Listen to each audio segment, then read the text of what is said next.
Welcome to the Hannah E. Gets Crafty channel. I have these end tables that I transformed today. I got these vintage end tables from a coworker that had them in storage and she just wanted them off her hands. And of course, who would not want free furniture to transform? So I thought they looked really good for what I needed to do. So, of course, first I had to wipe them down. Oh, goodness. She had them in storage for years and years. And then I had them in my basement in the corner. So they really and I had them in the corner probably for about a month before I started working on them. I had other projects that I was working on. And I didn't finalize the look that I wanted for this yet. So I did take the handles off and clean it some more, but I do notice I have the handles on it right now. But I did take them off and clean more because they really needed a few bucket changes of water. Like, it's impossible to clean it with just that bucket. You see how dusty it is. So it took me a while to get it clean, and I had to change the bucket about 3 times. I think the last bucket was plain water that I used just to kind of clean it down. And I used Dawn dish detergent and some really hot water, as hot as possible. And just took my time to clean every part of it, which I know is really important. And then I try to clean the handles off. Even though I plan on coloring them, I just didn't want them sticky or dirty, or just wanted to clean them as well as possible. And so I got all my things ready. I got my mask and my 2 sanders, electrical sanders, and then I have my hand sander and a couple of changes. And I just went right to work with sanding the first piece. And I found that it took me so long to sand it. I'm using the 80 grit sandpaper, but it seemed like it took so long. But I did learn from this first one what I could do better for the second one.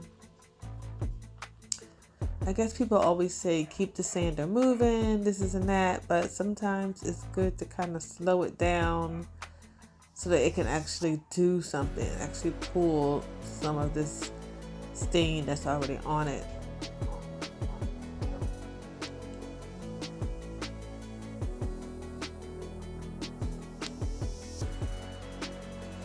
Now I'm getting somewhere. It's starting to come off and it's looking really beautiful.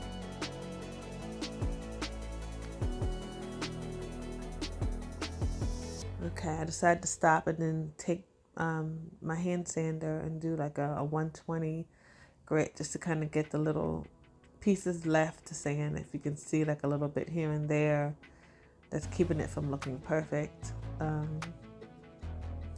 It doesn't have to look perfect. Because the stain is going to be darker than the color that's there now, but I just thought it'd be nice to kind of grab any stray stains. Okay, now moving on to the second one. I seem to have been able to get the stain that's on there off a little bit quicker. I think I just kind of, I don't know, slowed it down. I did change the pad. I am using 80 grit. That is the toughest one I think I have.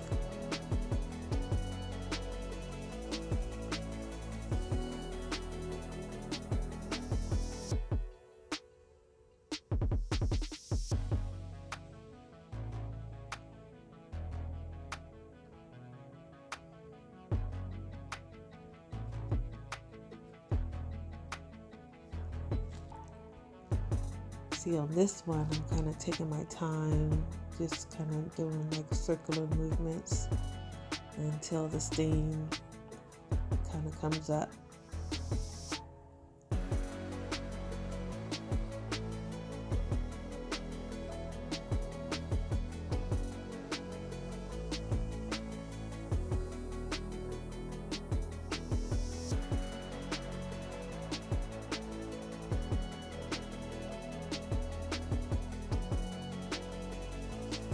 I'm a little closed in. I do have a door open, but I don't have my garage open, so I'm wearing the mask because the sand do get everywhere.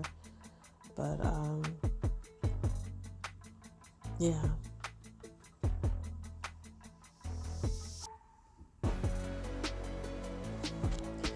If you think that you could be inspired by this, please like and subscribe. I am trying to build my channel. I'm hoping that I can inspire people who are trying to either get into it, either for themselves or they're trying to make some money on the side. I will be talking about how it is out there trying to flip furniture, because it is an experience. I know the really, really experienced people always have a lot of great stories and a lot of support, but it's different when you don't have a lot of support and people who could just, buy your stuff and commission certain things to be done. And sometimes you gotta rely on strangers to buy your pieces. And I found a couple of little things needed some repair, which I said this is a good time to just do some repair on the legs. Just a little bit here and there. Okay, this is after I did the repair. I see it dry on there, and I'm just kind of cleaning it up. I used to use wood filler for that.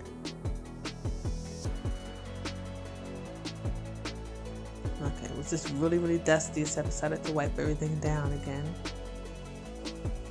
I'm getting everything prepared to start the painting, so it's time to kind of dust everything off and prep everything to be painted.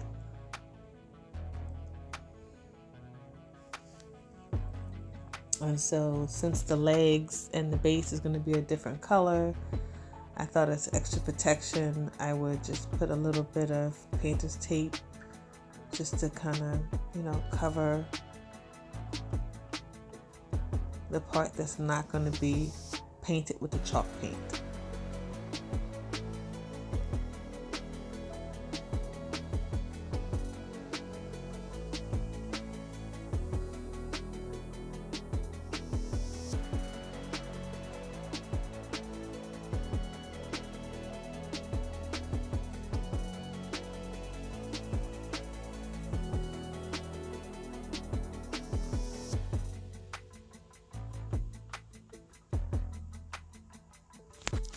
And so I went out and I got black chalk paint.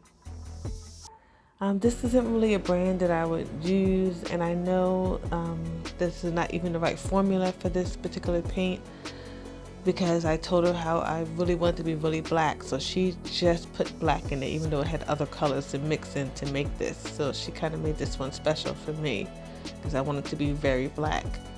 I'm using my usual chalk paintbrush, and I have my other zebra brush in my hand because of all the curves, and I'm trying to figure out which one is best.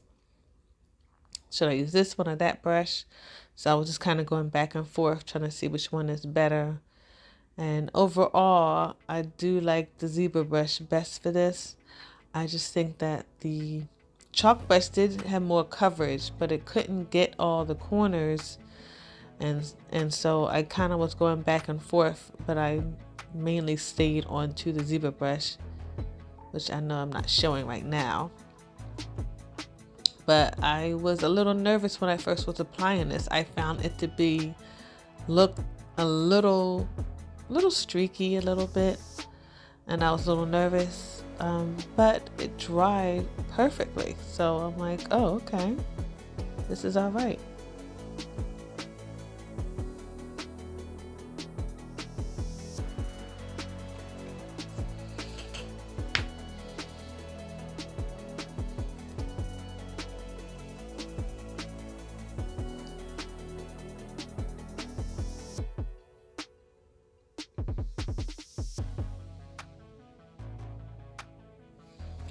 So hopefully you like what you see and subscribe to my channel.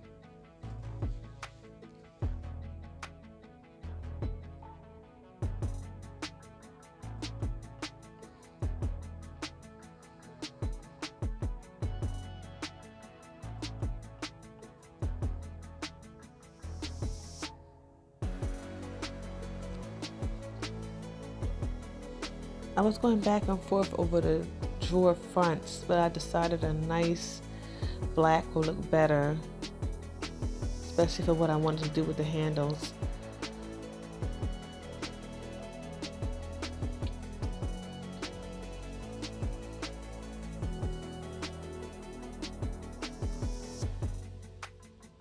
The zebra brush went on so smooth. It's like pointed too, so it just was really nice.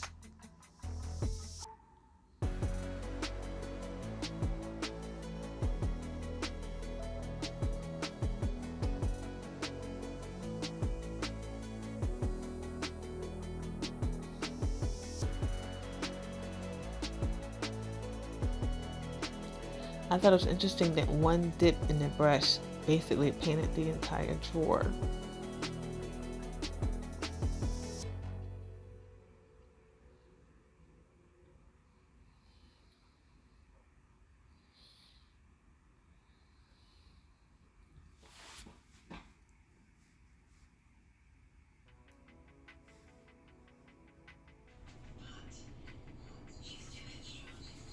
Now I'm adding a second coat, but this time I think I decided to just stick with the zebra brush.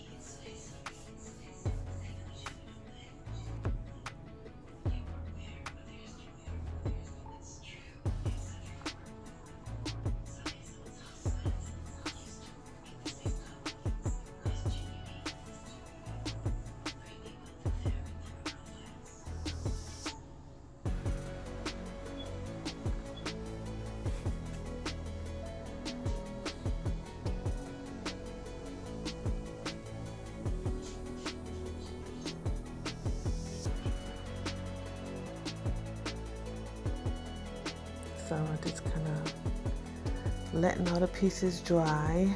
I think they are dry. Okay, I decided to flip it upside down now that I have two coats on it and I look and it's dirty again. So I didn't flip it upside down to clean it, which I guess would be a good idea. If you're cleaning something, turn it all kind of ways. Because when I flip it upside down, I'm like, oh gosh. So I felt kind of stupid. So now I'm cleaning that out too. And just checking for things that I'm missing. You know, any parts that need to be painted and fixed. But the reason why I really flipped it also is to start working on the legs. And then of course the legs are a little dusty. The garage is a little dusty, so the legs have to be cleaned off again before I can even start them. And so I had to clean the legs off and just kind of prep it for the next stage of what I'm doing with the paint. I do want to throw in some tips about trying to flip things. It's also it's not only is important to make sure your piece looks really good and that you've done the best you could. Like if you see something wrong, stop, fix it. If you think an idea that you're doing is not coming out right, stop, sand it down and just reroute. If you think you're doing something that's beyond the scope of what you know how to do and it's not working out, stop and do something else. Sometimes it takes patience. Oh, this is the gold that I got. I got metallic, and then I went online and got this shabby chic off of Amazon, and I was like, what? There was no comparison. This antique gold or metallic gold, which one do you think is better? So of course I wanted to go with the antique gold. It just looks gorgeous from shabby chic. And not like I don't like metallic gold, just that it's not happening today. Because I'm going to use this on the handles, and I'm also going to use it on the part of the legs too. But I just thought it was just really impressive and gave the exact look I wanted. I could have just went for one coat and just had an antique look, but of course I didn't do that. I wanted it to be a little bit more gold. So you'll see later that I did add a few more coats.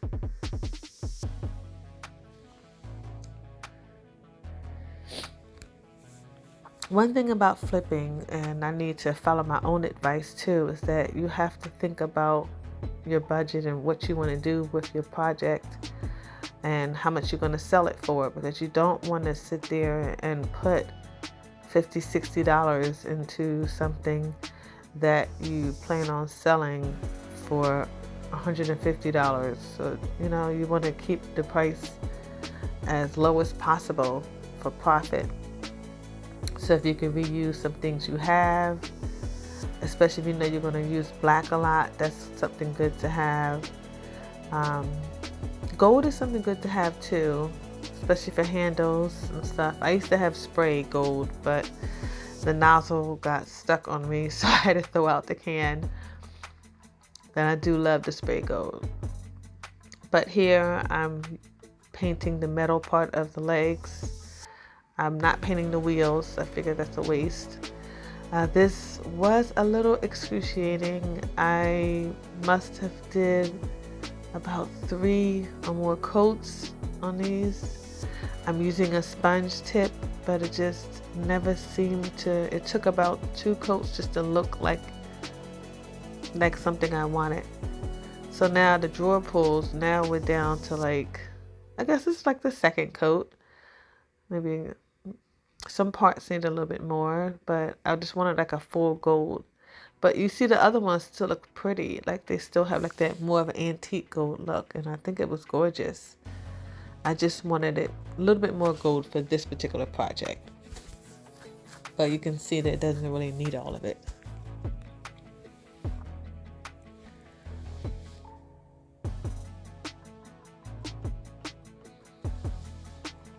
And so I guess I think I've done enough, and now I'm removing the painter's tape to kind of look. I just kind of ran in. I must have came from someplace, because I definitely don't dress like that to work in the garage. I just wanted to kind of look at it and see what it looks like. It's like the next day. So it's time to start the drawers. I was really nervous about doing this particular thing to the drawers. A lot of people make like a rustic look around the trim, and I just thought that would be interesting to try, and I thought my finger would be more steady than a brush, and so I started using my finger, and I was like, whoops. But I just try not to get discouraged and decided I was going to keep on trying, because I need to just try new things. I find myself, I was doing too much of the same stuff, and I wanted to just kind of push myself to do more projects and do different things. So I decided to continue with this gold trim going around, but I keep thinking that my finger just kept messing it up, and I was just like, ugh. This is why I was just kind of mad at myself. Like, what are you doing? But then I said, if it looks really that bad, I could turn around and just paint it all black. But I was kind of pissed off at myself. But I said, this is the first time you ever tried this. So stop being so hard on yourself. You need to try things. And so if you want to try something, you're just nervous about it, you can always just get something free. There's so many free places you can buy furniture. You can get furniture at Facebook Marketplace. Has free stuff too. A site called Trash Nothing. People in your area could get you free furniture. Nextdoor app, I'm sure they have it in every area. That can get you free furniture. Especially if you're new, you don't want to spend money like that. You can get something simple like an end table. You don't want to start with a dresser or something too big. Just something simple and small, and then just maybe use the paint you have at home. Some latex paint, maybe a project for yourself. So the second drawer, I decided to use a brush. It was a little more stable, but of course it needed some work. But I said, I'm just going to put this on anyway. and just try to see if I can make my vision come to life.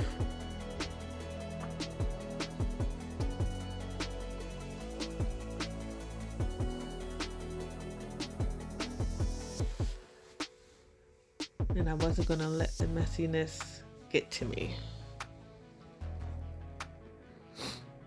So now I decided I'm going to just kind of clean it up a little bit.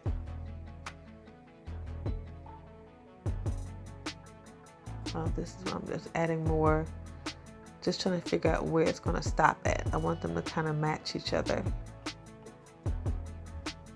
Even though it's a mess, I was just like so pissed. But I said, whatever.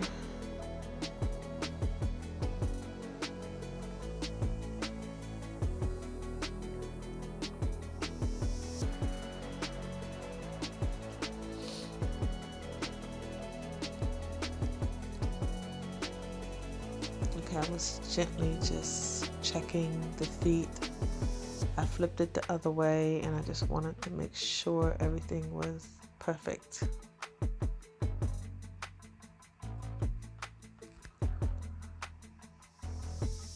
Okay, this is when I decide to stain. I start the stain. So I use Special Walnut. I've had it for a while and it's helped me through so many projects. This was definitely a good investment. I'm pretty sure when I bought this, it wasn't even $20 for a can of stain. But I can't even tell you how many projects I've done. Probably about at least 6. And the stain is still hanging in there.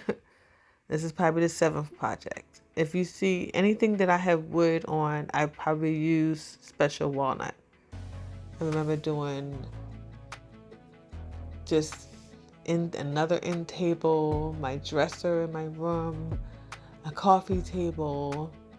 The original project that I did was a coffee table. It's just not online.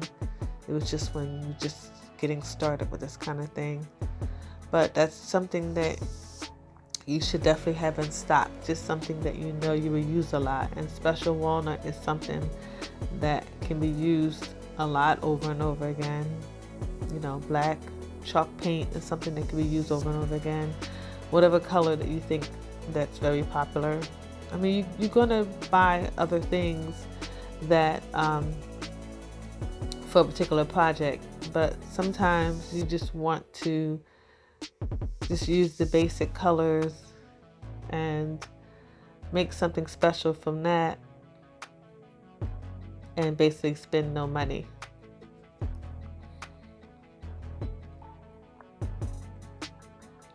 You know, when I first did the tabletops, I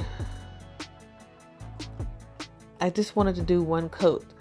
I didn't want to do one coat of it because I didn't want it to be too dark. I wanted a nice contrast.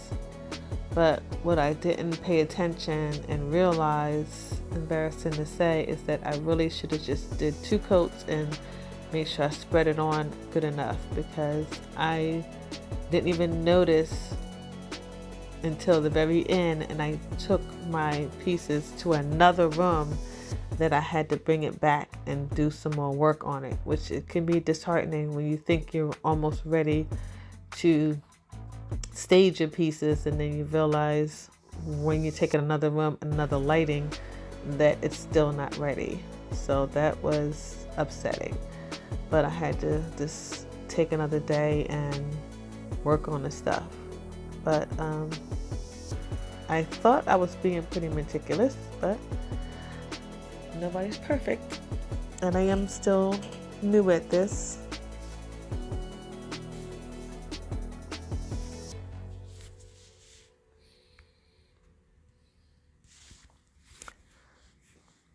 Oh, and what I do with my pieces, if my glove broke, if you're interested, I put my pieces on Facebook Marketplace. I put them on the Nextdoor app, and I put them on Craigslist. And here I'm doing the wax. it seemed like I just wanted to do it because I felt like it's just, I felt like, I don't know, it should make the piece look really beautiful. People use wax all the time and I think it looks so beautiful. I just feel like when I use it, it's just nothing but a headache. But I went ahead and used the wax anyway. At first I started doing kind of what I normally do, rubbing it in. But then I thought about when someone commented and told me that I should put the wax on it and let it sit. So even though I'm rubbing it in now, the second coat I did listen to what she said, and I just put a whole bunch on the top and rubbed it in after I let it sit.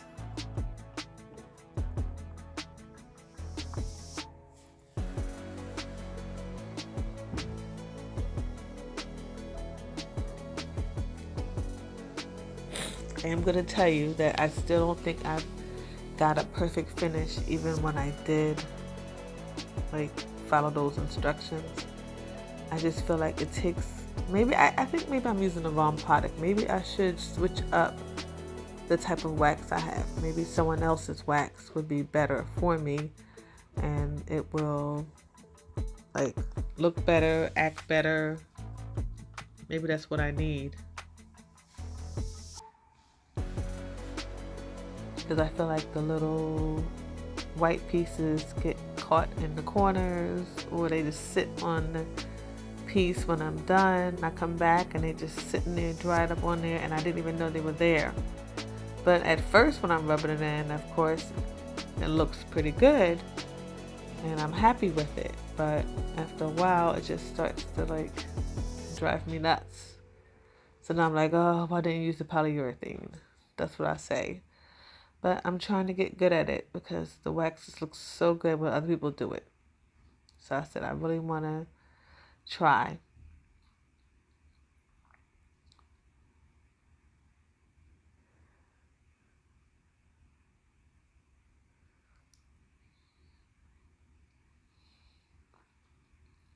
But like I said earlier, I ran into issues dealing with the piece.